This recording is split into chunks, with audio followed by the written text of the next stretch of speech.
Hello my friends, Jerry Rosa here in the Rosa String Works workshop. We're on the Studio M side, which is the metalworking side. My regular viewers and vloggers know that I just recently purchased this EG360 mini skid steer. It's got some good points and it's got a number of bad points. The overall good point is the design. The overall design of this thing is pretty darn awesome. It really is. It's simple. Yet it does a lot of stuff. A lot of the components they use in it are cheap. But if you replace those components with good components, the overall design is very good. One of the things that we're going to start with is just very simple. These are steel plates. They're almost a 1/4 inch thick. I'd say, maybe 6 millimeter or 5.5 millimeters, something like that. Anyway, they're heavy, and when you're standing on this, you can get bounced into these pretty good actually. And so I've got these foam pads that I ordered. These are a high density foam, about 3/4 of an inch thick. And what I'm going to do is hold these up here and mark them and then cut them to fit this. And I've got some more pads. We're going to fill this whole area with pad. So anyway, that's what I'm planning to do. Got it here. They just fit perfectly on this. I didn't know they would fit perfect. They just do. That's by accident. I've got a marker and I'm going to put a line on this. I hope I will anyway. I hope it writes on this. I've got that line marked there, and now I'll take it over to my bandsaw and saw that right off. That's that side. And we'll mark this side and do the same exact thing. Okay, that should work. So we'll go to the bandsaw and saw that off now. Quite honestly, I've never tried to saw this type of foam on this saw, but I would assume it'll work. I've done other things similar, so we're going to give it a shot and we'll find out.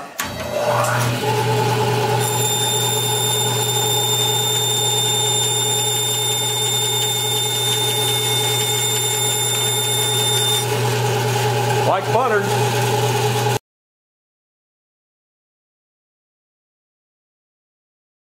That was so good, if it was any better, I'd have to pay entertainment tax. So let's see if they'll fit on here like they ought to. And this is a peel and stick. It would probably be better if I wiped these down with alcohol, but everything's pretty clean, so I'm just going to wipe it down with a dry, clean cloth. And the paint's really good on this, so it ought to stick, I would think. In fact, I'm worried about it sticking a little too good while I'm trying to put it on, and I'm concerned that I won't get it lined up perfectly. In fact, I can tell it's really sticky. Yeah, you only get one shot at it, I can tell you that much. Yeah, that worked great. And, it's not that it's that much better, but, it's still a kind of a hard foam, but it's better than hitting steel. Plus, it takes up a little bit of space in here. This is kind of wide. There's no reason to have it quite that wide.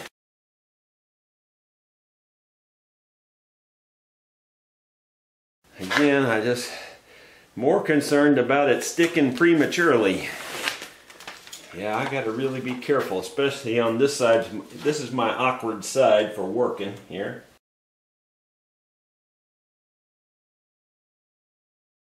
I don't think that's going anywhere. It seems like some really durable foam. I think I'm going to go ahead and just fill in the bottom here too. I've got the extra foam, I might as well. In fact, I've got twice as much as I need. I can cut this up, I still have this much more, so I could do it again if I had to.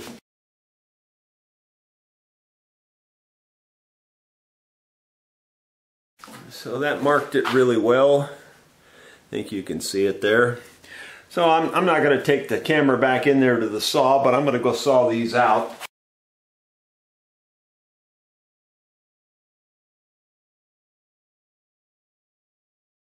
Well, I forgot to turn the camera on. I already put this one on.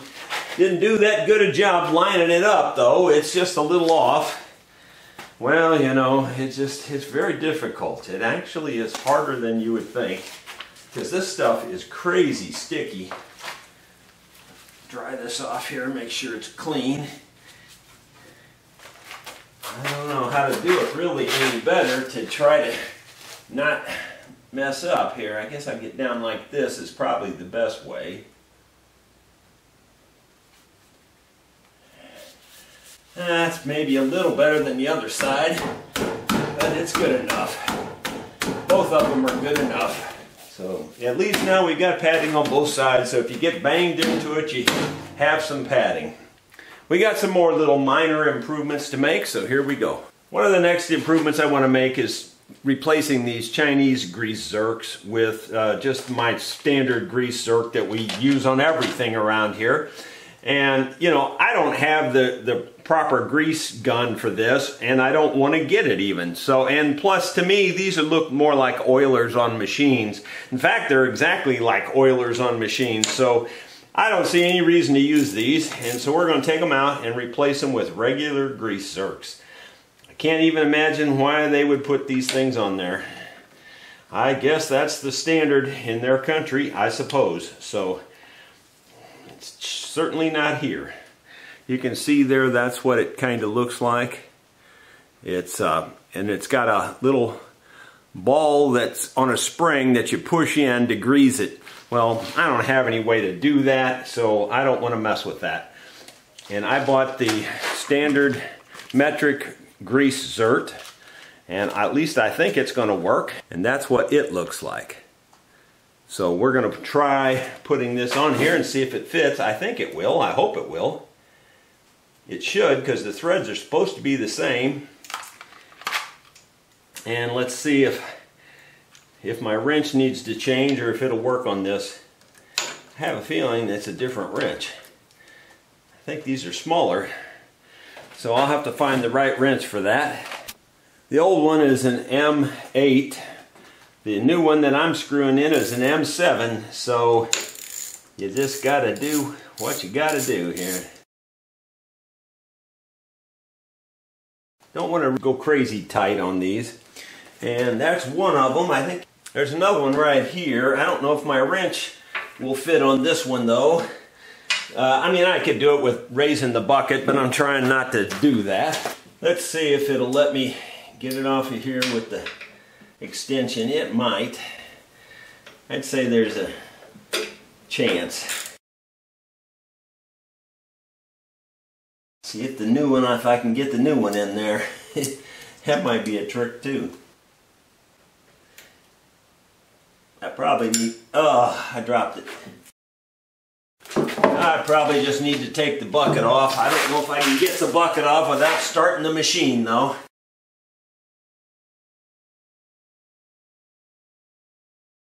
Yeah, I was able to get the bucket off without having to start the machine. It's a light bucket. It was just that it was in the way for putting this on. And I'll look around, see if I have any other ones that I want to replace. Got a couple more, two on this cylinder here on the ends and then on the other side also. What's really odd is that some of the grease fittings were already the standard grease zerk. Like this one here is the normal one, or the one that we consider normal here in the US. So it's weird that they had them mixed, you know, that they had different kinds on the same machine. That's not ever convenient when you have to do two different things for the same machine. We're going to change them all to the standard and I'll be much happier. One thing I like to do is keep a machine greased. If you don't keep them greased, you won't have a machine long without trouble anyway.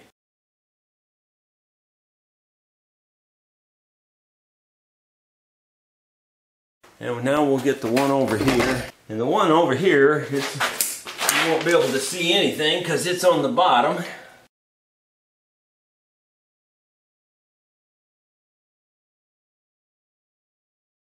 Alright, there's two more on the other side, and then I'll have to look around for more. So I'm not going to film the other two.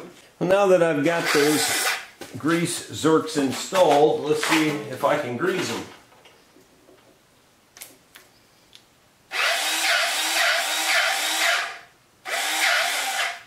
and I can see grease coming out. That's a good thing. Yep, I can see grease coming out. That's the way to do it. You don't mess around with that stuff that doesn't make any sense. I'm going to grease these now, these new ones that I just put on here. And let's see, a little bit more tricky because you got to get to it. But here, yep, I can see grease coming out. Now this one might be real tricky because these things here above it, I'm not sure I can get in on it, but I think I can. Barely. Yep. And I can see grease coming out, so that was a good move. I'll grease the other side. I'm not going to bother moving the camera, but I'll do the same exact thing.